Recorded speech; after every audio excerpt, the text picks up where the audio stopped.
Electronic media సోదరులందరికీ నమస్కారం తెలియజేస్తూ మరొకసారి హిందూపుర నియోజకవర్గంలో మన వైఎస్ఆర్సీపీ కుటుంబము ప్రింట్ అండ్ ఎలక్ట్రానిక్ మీడియా ముందుకు వచ్చినాము.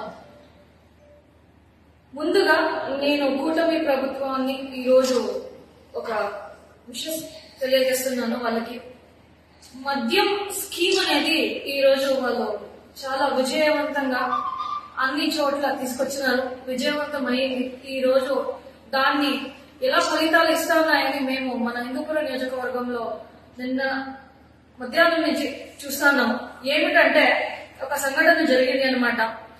చోళూరు పంచాయతీలో, హిందూపూర్ రూరల్ మండలం చోళూరు పంచాయతీలో, చోళూరు అనే గ్రామంలో దాదాపు 15 మంది కల్తీ కళ్ళు తాగి వాళ్ళు అస్వస్థతకి గురైనారు.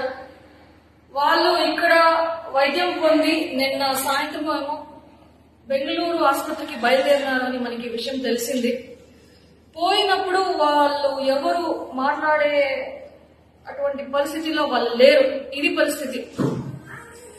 దీనికి ముందు కూడా చూసుకుంటే మన హిందూపుర నియోజకవర్గంలో మేము మద్యం పైన ఒక ప్రెస్ మీట్ అనేది పెట్టినాము. అప్పుడు కూడా మేము చెప్తున్నాము, లైసెన్స్ లేకుండా ఉండే షాపులు ఎక్కువ ఉన్నాయి, కల్తీ మందులు ఎక్కువ ఉన్నాయి, ధరలు కూడా ఎక్కువ, 10 రూపాయలు 20 రూపాయలు ఒక బాటిల్ పైన ఎక్కువ తీసుకుంటున్నారు.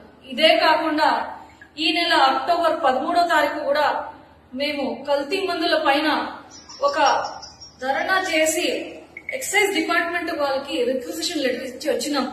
ఏదైతే కల్తీ మందులు ఉన్నాయో అవన్నీ మీరు సీజ్ చేయాలని.